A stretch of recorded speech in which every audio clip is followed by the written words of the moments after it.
Television channel में आपका स्वागत है। आज मैं आपको बताऊंगा कैसे एक फाउंडर को बिजनेस के अंदर स्ट्रेटेजीज को बनाना है। देखिए फ्रेंड्स, अगर आपको स्ट्रेटेजीज को बनाना है ना बिजनेस के अंदर, उसको ग्रोथ की तरफ लेके जाना है, तो कुछ ऐसे इंपॉर्टेंट फ्रेमवर्क्स है जो एक फाउंडर को फॉलो करनी चाहिए। तो आइए फ्रेमवर्क की तरफ चलते हैं। पहली चीज, एक फाउंडर को जिस चीज का ध्यान रखना चाहिए वो है विजन क्लियर रखना।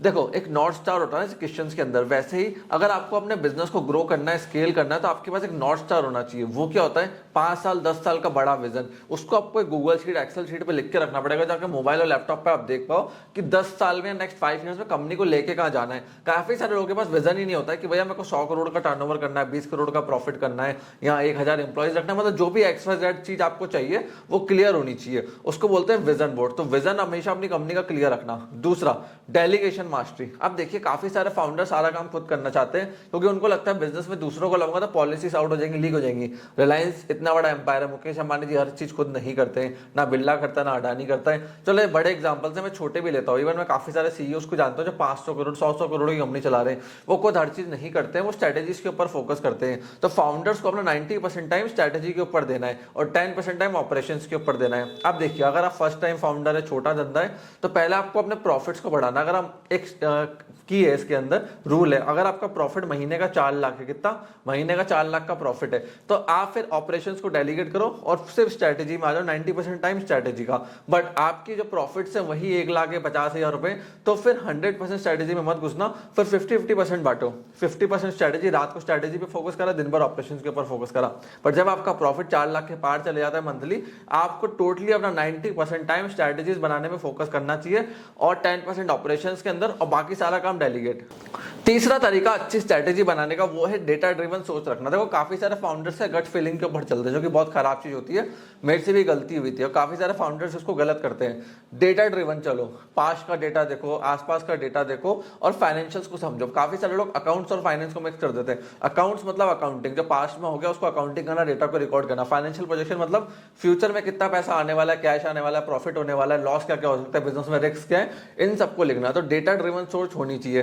फिर चौथी चीज, टाइम ब्लॉकिंग को समझो। मैं क्या करता हूँ, काफी बार अपने सारे फोन बंद कर दूंगा और बाकी चीजें हटा दूंगा डिस्ट्रैक्शन से। 4-5 घंटे अलग से निकालूंगा और एक कॉफी नोटबुक लेके बैठूंगा, उसके अंदर लिखते जाऊंगा बिजनेस में क्या क्या प्रॉब्लम है, उनके सोल्यूशन क्या क्या है। उससे क्या, जैसे हम टाइम ब्लॉक कर देते हैं, आसपास से हर पॉसिबल चीज को हटा देते हैं ना, जिससे हमें डिस्ट्रैक्शन हो सकता है, हमारा फोकस बिल्ड होता है स्ट्रेटेजी के ऊपर। तो ये बहुत ज्यादा जरूरी है। और देखो, फाउंडर का असली वैल्यू है बिजनेस के ऊपर काम करना, ना कि बिजनेस के अंदर काम करना।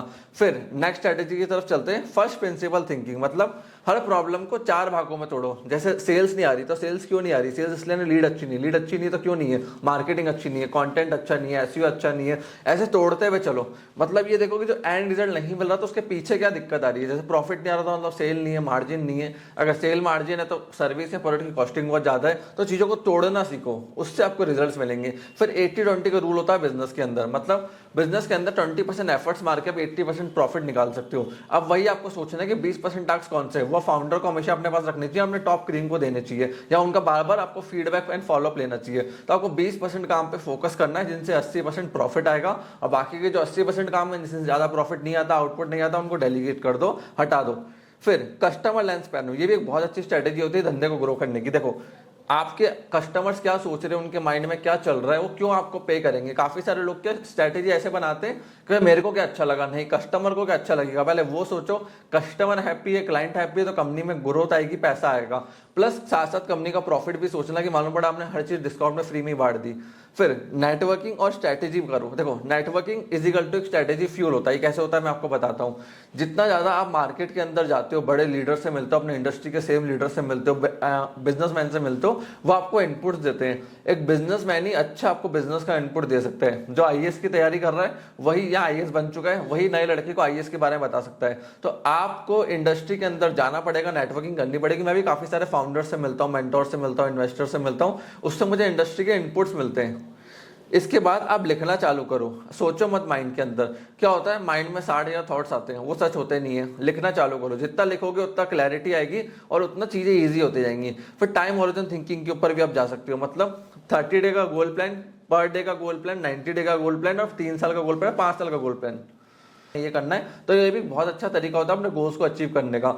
और फीडबैक के लूप बनाओ, बार बार अपने जो टीम है, इंपॉर्टेंट टीम मेंबर्स है, उनसे फीडबैक लो, क्लाइंट से फीडबैक लो, कस्टमर से फीडबैक लो। फीडबैक लेना बहुत ज़्यादा जरूरी होते हैं।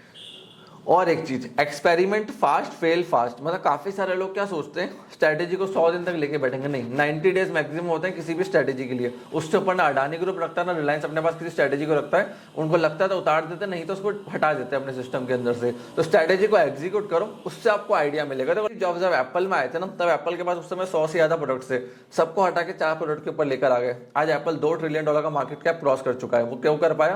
क्योंकि उन्होंने प्रोडक्ट्स को लिमिटेड कर दिया आपने। तो ये चीजों को समझो कि हर अपॉर्चुनिटी, हर प्रोडक्ट सर्विस को नहीं ऐड करना है। जो अच्छे चल रहे हैं, स्केल हो रहे हैं, उनको रखो, बाकियों को हटा दो।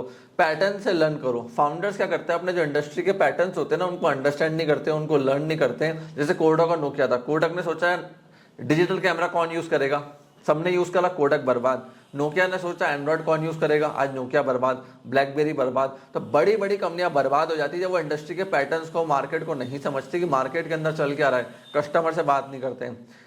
फिर जो सबसे अच्छी स्ट्रैटेजिक फाउंडर्स के लिए होती है पर्सनल एनर्जी मैनेजमेंट। मतलब खुद को आप पर्सनली एक्टिव कैसे रखते हो, रेस्ट कैसे करते हो, एक्सरसाइज कैसे करते हो, अच्छा फूड कैसे खाते हो, माइंडसेट को कैसे ट्रेन करते हो। 4 चीजें होती है किसी फाउंडर के लिए। अगर आप पर्सनल एनर्जी को मैनेज नहीं करोगे, मेंटेन नहीं रखोगे, तो धंधा बड़ा नहीं कर सकते।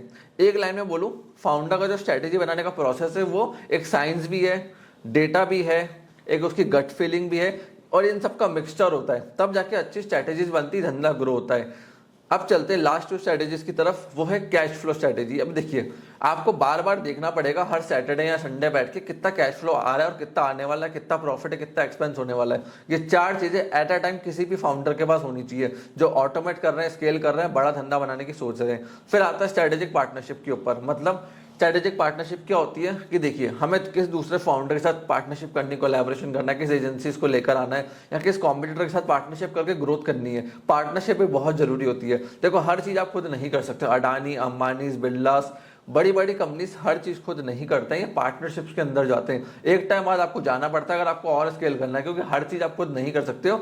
एक चीज के आप एक्सपर्ट हो सकते हो, बट दूसरी चीज में दूसरे की मदद तो आपको चाहिए ही रहेगी। इस चीज का हमेशा ध्यान रखना। तो ये स्ट्रैटेजीज के फ्रेमवर्क थे। अगर इन सारे स्ट्रैटेजीज को आप फॉलो करते हो तो आप भी अपने धंधे को ग्रो कर पाओगे, स्केल कर पाओगे और मोर प्रॉफिटेबल कर पाओगे। कोई डाउट एंड क्वेश्चन रह गया है, कॉमेंट सेक्शन ओपन है, कॉमेंट सेक्शन में कॉमेंट करके पूछ सकते हैं।